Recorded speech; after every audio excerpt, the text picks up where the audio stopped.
ನಮಸ್ತೆ ಸ್ನೇಹಿತರೆ, ಇವತ್ತು ನಾವು ತೃತೀಯ BA ರಾಜ್ಯಶಾಸ್ತ್ರ ಸಾರ್ವಜನಿಕ ಆಡಳಿತ ಕೋರ್ಸ್ 4ರಲ್ಲಿ ಈಗಾಗಲೇ ನಾವು ಅಭ್ಯಾಸವನ್ನು ಆರಂಭಿಸಿದ್ದೇವೆ. ಇವತ್ತು ಸಾರ್ವಜನಿಕ ಆಡಳಿತದ ಪ್ರಾಮುಖ್ಯತೆ ಅಥವಾ ಮಹತ್ವದ ಬಗ್ಗೆ ತಿಳ್ಕೊಳ್ಳುವ. ಸಾರ್ವಜನಿಕ ಆಡಳಿತದ ಮಹತ್ವ ಮತ್ತು ಪ್ರಾಮುಖ್ಯತೆಯಲ್ಲಿ ಅವರು ಪಾಯಿಂಟ್ಸ್ಗಳನ್ನು ಕೊಡಲಿಲ್ಲ, ಅವರು ನೇರವಾಗಿ ಉತ್ತರವನ್ನು ಅಂದರೆ ವಿವರಣೆಯನ್ನು ಕೊಟ್ಟಿದ್ದಾರೆ. ನಾವು ಅದರಲ್ಲಿ ಪಾಯಿಂಟ್ಸ್ಗಳನ್ನು ಹುಡುಕಿ ಪಾಯಿಂಟ್ಸನ್ನು ಮಾಡಿಕೊಂಡು ಬರೀಬೇಕಾಗ್ತದೆ. ನಾನಿಲ್ಲಿ ಕೆಲವೊಂದು ಪಾಯಿಂಟ್ಸ್ಗಳನ್ನು ಮಾಡಿಕೊಂಡಿದ್ದೇನೆ. ನೀವು ಕೂಡ ಆ ಒಂದು ಪಾಯಿಂಟ್ಸ್ ನಿಮಗೆ ಓಕೆ ಅಂತ ಆದರೆ ಖಂಡಿತವಾಗಿಯೂ ನೀವು ಕೂಡ ಅದನ್ನು ಓದ್ಕೊಳ್ಬೋದು. ಇಲ್ಲ ಅಂತಾದರೆ ನೀವು ಯಾವ ರೀತಿ ವಿವರಣೆ ಇದೆ ಅದನ್ನು ಓದ್ಕೊಂಡು ನಿಮಗೆ ಯಾವ ಪಾಯಿಂಟ್ಸ್ ಒಂದು ಸರಿಯಾದ ಒಂದು ಪಾಯಿಂಟ್ಸ್ ಅಂತ ಅನ್ನಿಸ್ತದೆ ಅದನ್ನು ನೀವು ಆಯ್ಕೆ ಮಾಡಿಕೊಂಡು ಪಾಯಿಂಟ್ಸ್ ರೀತಿಯಲ್ಲೇ ಬರೀರಿ ಸ್ನೇಹಿತರೆ ಉತ್ತರವನ್ನು. ಸಾರ್ವಜನಿಕ ಆಡಳಿತದ ಪ್ರಾಮುಖ್ಯತೆ ಅಥವಾ ಸಾರ್ವಜನಿಕ ಆಡಳಿತದ ಮಹತ್ವ ವೆರಿ ಇಂಪಾರ್ಟೆಂಟ್ ಆಗಿರುವಂತಹ ಪ್ರಶ್ನೆ, ಹಲವು ಬಾರಿ ಬಂದಿರುವಂತಹ ಪ್ರಶ್ನೆ ಆಗಿರ್ತದೆ ಇದು. ಆದ್ದರಿಂದ ಇದನ್ನು ಸ್ಕಿಪ್ ಮಾಡಬೇಡಿ. ಮೊದಲಿಗೆ ಸ್ವಲ್ಪ ವಿಚಾರವನ್ನು ತಿಳ್ಕೊಳ್ಳೋಣ. ಸಾರ್ವಜನಿಕ ಆಡಳಿತ ಮನುಷ್ಯನ ಜೀವನದ ಪ್ರತಿ ಹಂತದಲ್ಲೂ ಕೂಡ ಹಾಸುಹೊಕ್ಕಾಗಿರುವುದನ್ನು ನಾವು ಕಾಣ್ತೇವೆ. ಸರಕಾರದ ಈ ಒಂದು ಪ್ರಮುಖ ಅಂಗವೇ ಸಮಾಜದ ರಕ್ಷಣೆಗೆ ಹಾಗೂ ಅದರ ಪ್ರಗತಿಗೆ ಪೂರಕವಾಗಿ ಕಾರ್ಯನಿರ್ವಹಿಸುತ್ತದೆ. ಹೇಳುವುದಾದರೆ ಸಮಾಜದಲ್ಲಿ ಮಾನವನ ಹುಟ್ಟಿನಿಂದ ಹಿಡಿದು ಸಾಯುವವರೆಗೂ ಆತನ ಜೀವನವಿಡೀ ಸಾರ್ವಜನಿಕ ಆಡಳಿತವು ಹಾಸುಹೊಕ್ಕಾಗಿರುವುದನ್ನು ಕಾಣಬಹುದು. ಬೆಳಗ್ಗೆಯಿಂದ ಹಿಡಿದು ಸಾಯಂಕಾಲದವರೆಗೂ ಮಾನವ ಆಡಳಿತದ ಸೇವೆಯನ್ನು ಬಳಸಿಕೊಳ್ಳುತ್ತಾನೆ. ಇದನ್ನೆಲ್ಲ ಗಮನಿಸಿದಾಗ ನಮಗೆ ತಿಳಿದು ಬರುವುದಂತ ಹೇಳಿದರೆ ಸಾರ್ವಜನಿಕ ಆಡಳಿತ ಮುಖ್ಯವಾದ ಒಂದು ಸಾಮಾಜಿಕ ಶಕ್ತಿ ಅಂತ. ಇದು ಒಂದು ರಾಷ್ಟ್ರದ ಆರ್ಥಿಕ, ಸಾಮಾಜಿಕ, ಸಾಂಸ್ಕೃತಿಕ ಬದಲಾವಣೆಗೆ ಮಹತ್ತರ ಪಾತ್ರವನ್ನು ಬೀರ್ತದೆ. ನೀವು 1ನೇ ಪಾಯಿಂಟ್ಸ್ ಆಗಿ ತಗೊಳ್ಳಿ. ಇಲ್ಲಿ ನಾನು ನಂಬರ್ಗಳನ್ನು ಹಾಕಿರುವಂಥದ್ದು, ನಾನು ಕೆಲವೊಂದು ಪಾಯಿಂಟ್ಸ್ಗಳನ್ನು ಇಲ್ಲೆಲ್ಲ ತಿಳಿಸ್ತಾ ಇಲ್ಲಿ ನಾನು ಪಾಯಿಂಟ್ಸ್ಗಳನ್ನು ಹಾಕಿರುವಂಥದ್ದು ಪಾಯಿಂಟ್ಸ್ ಹೇಳ್ತಾ ಹೋಗ್ತಾನೆ. 1, ಸಾರ್ವಜನಿಕ ಆಡಳಿತದ ಪ್ರಾಮುಖ್ಯತೆ ಅಂತ ಬಂದಾಗ, 1, ರಾಷ್ಟ್ರದ ಆರ್ಥಿಕ, ಸಾಮಾಜಿಕ, ಸಾಂಸ್ಕೃತಿಕ ಬದಲಾವಣೆಗೆ ಮಹತ್ತರ ಪಾತ್ರವನ್ನು ಬೀರ್ತದೆ. ಸಾರ್ವಜನಿಕ ಆಡಳಿತವು ರಾಷ್ಟ್ರದ ಆರ್ಥಿಕ, ಸಾಮಾಜಿಕ,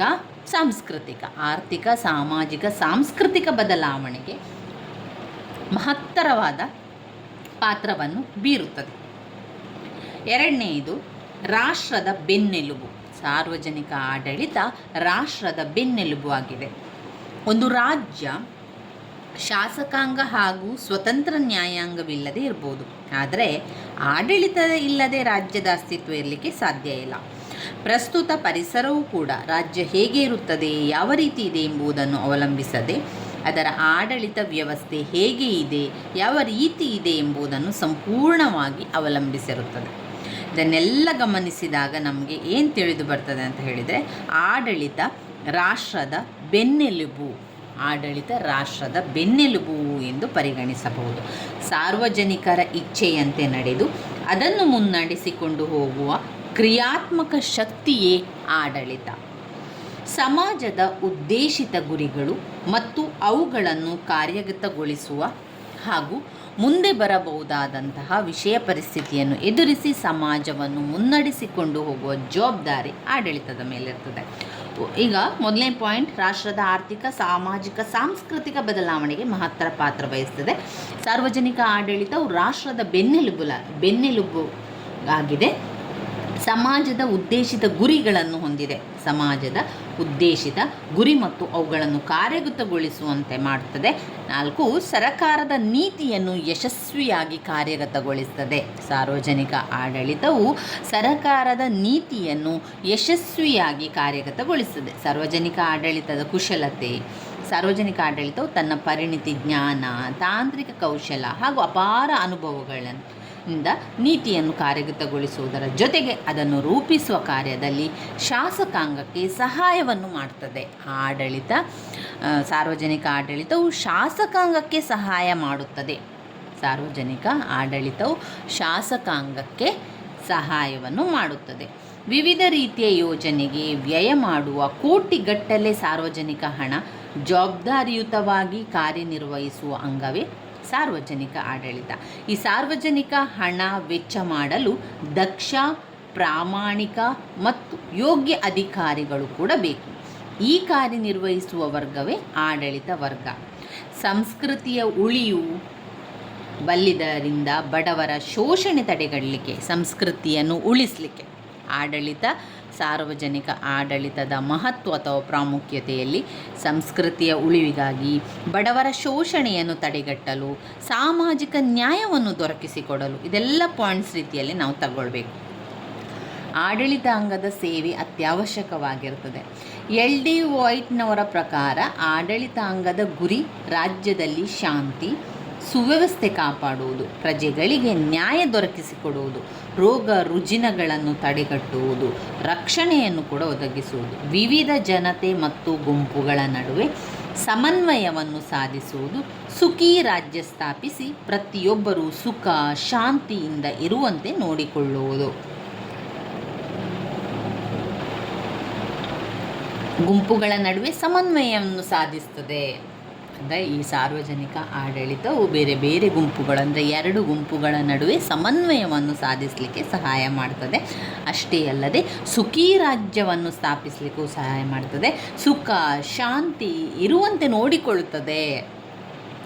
ಪ್ರಜಾಪ್ರಭುತ್ವವಾದಿ ರಾಷ್ಟ್ರಗಳಲ್ಲಿ ಜನಗಳ ಬಯಕೆ ಹೆಚ್ಚಿದಂತೆಲ್ಲ ಅವುಗಳನ್ನು ಈಡೇರಿಸಲು ಆಡಳಿತ ಮುಂದಾಗಬೇಕಾಗ್ತದೆ.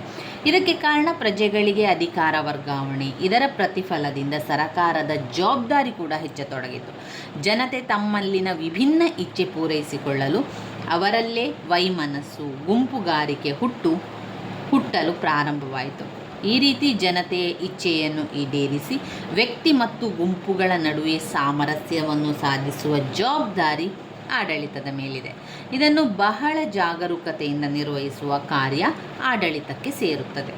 ಪ್ರಜಾಪ್ರಭುತ್ವವಾದಿ ಸರಕಾರದ ಧ್ಯೇಯ ಧೋರಣೆ ಹಾಗೂ ಸಫಲತೆ ಪ್ರಜೆಗಳ ಹಿತ ರಕ್ಷಿಸುವುದರ ಜೊತೆಗೆ ಪ್ರಜೆಗಳ ಸರ್ವತೋಮುಖ ಅಭಿವೃದ್ಧಿಗೆ ಸಹಕಾರವನ್ನು ನೀಡುತ್ತದೆ. ಸರ್ವತೋಮುಖ ಅಭಿವೃದ್ಧಿಗೆ ನೀಡುವ ಅಂಗವೇ ಆಡಳಿತ. ಸರಕಾರದ ಧೋರಣೆಗಳನ್ನು ಕಾರ್ಯಗತ ಮಾಡುವಲ್ಲಿ ಆಡಳಿತಾಂಗ ಮುಖ್ಯ ಪಾತ್ರವನ್ನು ವಹಿಸುವುದರಿಂದ ಸಾರ್ವಜನಿಕ ಆಡಳಿತ ಆಧುನಿಕ ರಾಜ್ಯದ ಹೃದಯದಂತಿದೆ. LD ವೈಟ್ ಅವರ ಪ್ರಕಾರ ಆಡಳಿತಾಂಗ ಸರಕಾರದ ಪ್ರಮುಖವಾದ 4ನೇ ಅಂಗ ಎಂದು ಪರಿಗಣಿಸಿರುವುದು ಸಮಂಜಸವಾಗಿದೆ. ಇವಿಷ್ಟು ಆಡಳಿತದ ಪ್ರಾಮುಖ್ಯತೆ ಮತ್ತು ಮಹತ್ವಗಳಲ್ಲಿ ಬರ್ತದೆ. ನಾನೀಗ ಪಾಯಿಂಟ್ಸ್ಗಳನ್ನು ಮಾತ್ರ ನಿಮಗೆ ಹೇಳ್ತಾ ಹೋಗ್ತೇನೆ. 1, ರಾಷ್ಟ್ರದ ಆರ್ಥಿಕ, ಸಾಮಾಜಿಕ, ಸಾಂಸ್ಕೃತಿಕ ಬದಲಾವಣೆಗೆ ಮಹತ್ತರ ಪಾತ್ರವನ್ನು ಬಿಡ್ತದೆ. 2, ರಾಷ್ಟ್ರದ ಬೆನ್ನೆಲುಬಾಗಿ ಕಾರ್ಯನಿರ್ವಹಿಸ್ತದೆ. 3, ಸಮಾಜದ ಉದ್ದೇಶಿತ ಗುರಿ ಮತ್ತು ಅವುಗಳ ಕಾರ್ಯಗತಗೊಳಿಸುವಂತೆ ಹಾಗೂ ಮುಂದೆ ಬರಬಹುದಾದ ಪರಿಸ್ಥಿತಿಯನ್ನು ಎದುರಿಸುವಂತೆ ಮಾಡ್ತದೆ. 4, ಸರಕಾರದ ನೀತಿಯನ್ನು ಯಶಸ್ವಿಯಾಗಿ ಕಾರ್ಯಗತಗೊಳಿಸುವುದು. ಸರಕಾರದ ನೀತಿಯನ್ನು ಯಶಸ್ವಿಯಾಗಿ ಕಾರ್ಯಗತಗೊಳಿಸುವಂಥದ್ದು. 5, ಶಾಸಕಾಂಗಕ್ಕೆ ಸಹಾಯವನ್ನು ಮಾಡುತ್ತದೆ. 6, ಬಡವರ ಶೋಷಣೆಯನ್ನು ತಡೆಗಟ್ಟುತ್ತದೆ, ಸಂಸ್ಕೃತಿಯ ಉಳಿವನ್ನು ಮಾಡ್ತದೆ. 7, ಸಾಮಾಜಿಕ ನ್ಯಾಯವನ್ನು ದೊರಕಿಸಿಕೊಡಲಿಕ್ಕೆ ಅದು ಸಹಾಯವನ್ನು ಮಾಡ್ತದೆ. 8, ಗುಂಪುಗಳ ನಡುವೆ ಸಮನ್ವಯವನ್ನು ಸಾಧಿಸುತ್ತದೆ. 9, ಸುಖಿ ರಾಜ್ಯದ ಸ್ಥಾಪನೆಗೆ ಸಹಕಾರಿಯಾಗಿದೆ. 10, ಸುಖ ಶಾಂತಿಯನ್ನು ಉಂಟು ಮಾಡುವಂತೆ ನೋಡಿಕೊಳ್ಳುತ್ತದೆ. ಸುಖ ಶಾಂತಿ ಇರುವಂತೆ ಅದು ನೋಡಿಕೊಳ್ಳುತ್ತದೆ. 11, ಗುಂಪುಗಳ ನಡುವೆ ಸಾಮರಸ್ಯ ಸಾಧಿಸಿ ಜವಾಬ್ದಾರಿಯುತ ಆಡಳಿತ ಮಾಡುತ್ತದೆ. 12, ಸರಕಾರದ ಧ್ಯೇಯ ಧೋರಣೆಗಳನ್ನು ನೋಡಿಕೊಳ್ಳುತ್ತದೆ. 13, ಪ್ರಜೆಗಳ ಹಿತವನ್ನು ರಕ್ಷಿಸುತ್ತದೆ. 4, ಸರ್ವತೋಮುಖ ಅಭಿವೃದ್ಧಿಗೆ ಸಹಕಾರವನ್ನು ನೀಡುತ್ತದೆ. ಸರ್ವತೋಮುಖ ಅಭಿವೃದ್ಧಿಗೆ ಸಹಕಾರವನ್ನು ನೀಡುವಂಥದ್ದು ಆಡಳಿತದ ಪ್ರಾಮುಖ್ಯತೆ ಮಹತ್ವಗಳಾಗಿರ್ತದೆ. ಇವಿಷ್ಟು ನಾವು ಓದ್ಕೊಳ್ಬೇಕಾಗಿರುವಂಥದ್ದು ಸಾರ್ವಜನಿಕ ಆಡಳಿತದ ಪ್ರಾಮುಖ್ಯತೆ ಅಥವಾ ಸಾರ್ವಜನಿಕ ಆಡಳಿತದ ಮಹತ್ವ ಆಗಿದೆ. ಘಟಕ 2ರಲ್ಲಿರುವಂತಹ ಮುಖ್ಯವಾದಂತಹ ಪ್ರಶ್ನೆ ಸ್ನೇಹಿತರೆ. ಇದನ್ನು ಸ್ಕಿಪ್ ಮಾಡಬೇಡಿ, ಓದ್ಕೊಳ್ಳಿ. ತುಂಬಾ ಸುಲಭ ಇದೆ, ಏನೂ ಕೂಡ ಕಷ್ಟ ಇಲ್ಲ. ಇದು ಘಟಕ 2ರಲ್ಲಿ ಸಾರ್ವಜನಿಕ ಆಡಳಿತ ಪ್ರಾಮುಖ್ಯತೆ ಮಹತ್ವ 10 ಅಂಕಕ್ಕೆ ಕೇಳಿರುವಂತಹ ಪ್ರಶ್ನೆ. ಮುಂದಿನ ಒಂದು ವಿಡಿಯೋದಲ್ಲಿ ನಾವು ಸಂಘಟನೆಯ ತತ್ವಗಳ ಬಗ್ಗೆ ತಿಳ್ಕೊಳ್ಳುವ. 15 ಅಂಕಕ್ಕೆ ಕೇಳಿದ್ದಾರೆ ಸಂಘಟನೆಯ ತತ್ವಗಳನ್ನು. ಮುಂದಿನ ವಿಡಿಯೋದಲ್ಲಿ ತಿಳ್ಕೊಳ್ಳುವ ಸ್ನೇಹಿತರೆ. ನನ್ನ ವೀಡಿಯೋಸ್ ಎಲ್ಲ ನಿಮಗೆ ಇಷ್ಟ ಆಗ್ತಾ ಇದ್ದರೆ ಲೈಕ್ ಕೊಡಿ, ಶೇರ್ ಮಾಡಿ, ಸಬ್ಸ್ಕ್ರೈಬ್ ಮಾಡಲಿಕ್ಕೆ ಮರಿಬೇಡಿ. ಧನ್ಯವಾದಗಳು.